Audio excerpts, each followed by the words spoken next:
তো গত পর্বে বন্ধুরা আমি এখান থেকে শেষ করেছিলাম মাংস কোটা ধোয়া নিয়ে। তো এখান থেকে আবার শুরু করলাম। তো দেখো আমার এই ভাই যে মাংস মানে হাঁসটা দিয়েছিল, সেই হাঁসটা এই যে আমি ধুয়ে টুয়ে দেখো মাংসটা একদম বের করে নিলাম। খুব সলিড মাংস হয়েছে এবং মাংসটা খুব সফট ছিল এবং তেলও বেশ পরিমাণে হয়েছে। শীত কিন্তু শেষ শেষ বন্ধুরা, তারপরেও কিন্তু তেল কম হয়নি হাঁসটার। আর আমার ওই ভাইটা না চিনে সব কিছু আর কি, যেটা আমরা যেমন ঠকি ও কোনো কিছুতে ঠকে না জিনিসপত্র কেনাকাটায়। তো যাই হোক, এখন আমি এগুলোকে মানে ভিডিওতে যদিও একটু কম দেখাচ্ছে, এখানে 4.5 কেজি 3.5 কেজি 4.5 কেজির মতো মাংস হবে। তো আমি এখন মেরিনেট করে নিব। এই যে প্রথমেই পেঁয়াজ কাঁচামরিচ এগুলো দিয়ে নিয়েছি, আর হচ্ছে একে একে আমি সব মানে মশলা দিয়ে নিব। সেটা হচ্ছে যে এই যে আদা এবং রসুন বেটে রেখেছিলাম, এটা ফ্রিজে ডিপে ছিল, এটা আমি এখন ওখানে দিয়ে দিব। ভাই বড় রক্তের ধন না যায় কি জানি, ভাই বড় ধন রক্তের বাঁধন, রক্তের বাঁধন যদি ছিন্ন ভিন্ন হয় নারীরই কারণ। নারীর কারণ। আচ্ছা আচ্ছা। তা আমার ভাই আমাকে কালকে ধানমন্ডি আসছিল না, ও আচ্ছা আচ্ছা। সে আমাকে এই হাঁসটা কিনে দিয়েছে এবং প্রায় 3.5 থেকে 4 কেজি 4 কেজি মাংস হবে আলহামদুলিল্লাহ। ও আচ্ছা। তো এটাকে আমি আমার মেরিনেট করলাম। আমার বউয়ের বড় ভাই এমবিডের পড়তে সে একটা হাঁস কিনে দিল পশুকে, মাঝে মাঝে এটা সেটা কিনে দেয়। হাঁসও তার একটা অংশ। তো যাই হোক, অনেকদিন ধরে হাঁস খাওয়া হয় না, এই উপলক্ষে এবছরের প্রথম হাঁস খাওয়া হবে এবছর এবং হাঁসটা এত খাবো। বড়। এবং অসুর হাতে যেভাবে মশলা মাখানো দেখা যাচ্ছে, আমার মনে হয় খেতে অনেক স্বাদ যত হবে, অসাধারণ। মাখানো হবে তত ইয়া হবে। তবে এই হাঁসটা জানো তো একা খাবো না, কি করব জানো, হুম, এটা আমি ভুনে অর্ধেক রেখে দিব, আর অর্ধেক আজকে রান্না করব। অর্ধেক যে রেখে দিব এটা চালের রুটি বানিয়ে তোমাদেরকেও খাওয়াবো আর ভাইয়ের জন্যও পাঠিয়ে দেবো। ও আচ্ছা।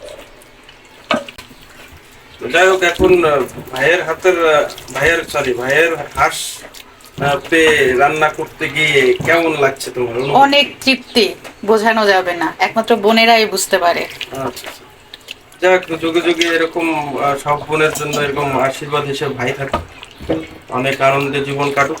আর এই ভাইয়ের জন্য অনেক অনেক ভালোবাসা এবং দোয়া রইল। আর তো কিছু নাই ধন্যবাদ। চুলার তো উপরে এই যে বসে গেছে। আমি এখন আধা ঘন্টার মতো রেখেছিলাম, রেখে দেন কিন্তু এখানে এখন অলরেডি আমি বসিয়ে দিয়েছি। তো আমি একটা কষা দিয়ে কিছু মাংস উঠিয়ে রাখবো আমার ভাইয়ের জন্য। আর হচ্ছে যে আরগুলো আজকে আমরা খাবো। আজকে হচ্ছে শুক্রবার, তো ইলেকশন কিন্তু মানে মোটামুটি রেজাল্ট মানে পাওয়া যাচ্ছে আর কি। বেশ উৎসব উৎসব ভাব আর কি সব জায়গায়। আমাদের বাসায়ও তার ব্যতিক্রম না, সেই আমও সেই খুশিতে মানে বলছে যে হ্যাঁ, হাঁসের মাংস খাবো, আমার মামা কিনে দিয়েছে। আর ছুটির দিন যেহেতু আমার হাজবেন্ড ফ্রুটস টুটস কিনে নিয়ে আসছে বা বাচ্চা টাচ্চা নিয়ে খাবে আর কি। আর আমিও তো মানে সব কিছু রান্না টান্না করছি। আজকে হবে ঝাল মাংস, হাঁসের মাংস, আর হচ্ছে যে একদম সাদা ঝরঝরে ভাত সালাড টালাড দিয়ে আর কি। তো ইলেকশনের সময়টা একে তো ছুটি, তার মধ্যে ইলেকশন চলছে। তার মধ্যে আর কি মানে যাই হোক, দিনগুলো আমাদের পক্ষ মানে আমাদের দিক থেকে খুব সুখেরই ছিল, স্বস্তিকর ছিল। মোটামুটি আমরা মানে শান্তি পাচ্ছিলাম আর কি।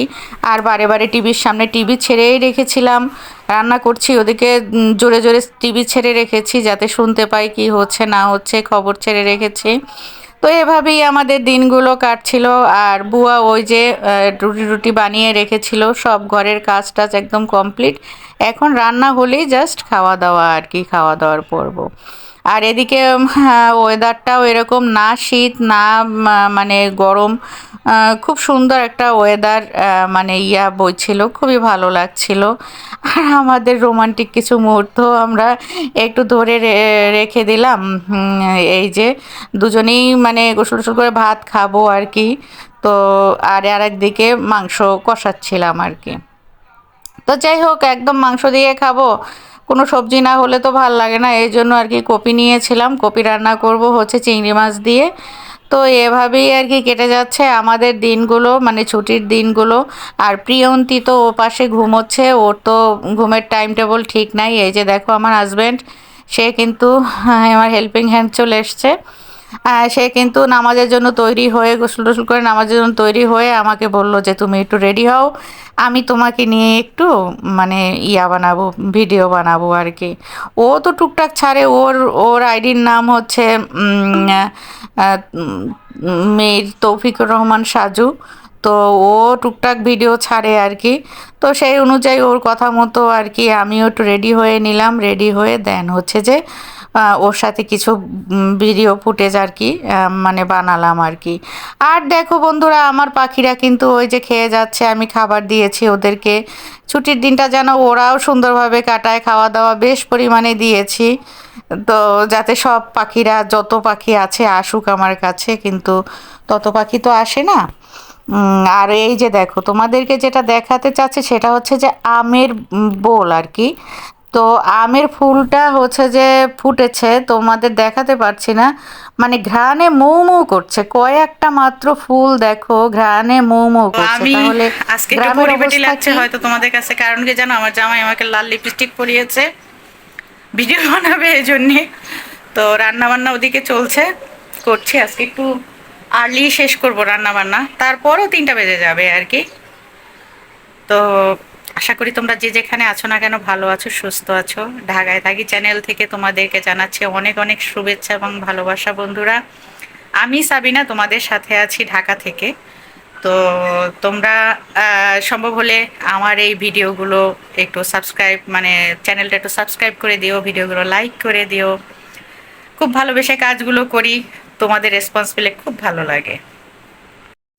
তো আজকের ব্লগটা বন্ধুরা এই পর্যন্তই। দেখা হবে নতুন আরেকটি ব্লগের সাথে। সে পর্যন্ত তোমরা ভালো থেকো, সুস্থ থেকো। হয়তো নতুন ব্লগ এতটা জাঁকজমক খুশিপূর্ণ নাও হতে পারে, কারণ মানুষের শুভ দিন কষ্টের দিন বলে কথা থাকে। আল্লাহ হাফেজ।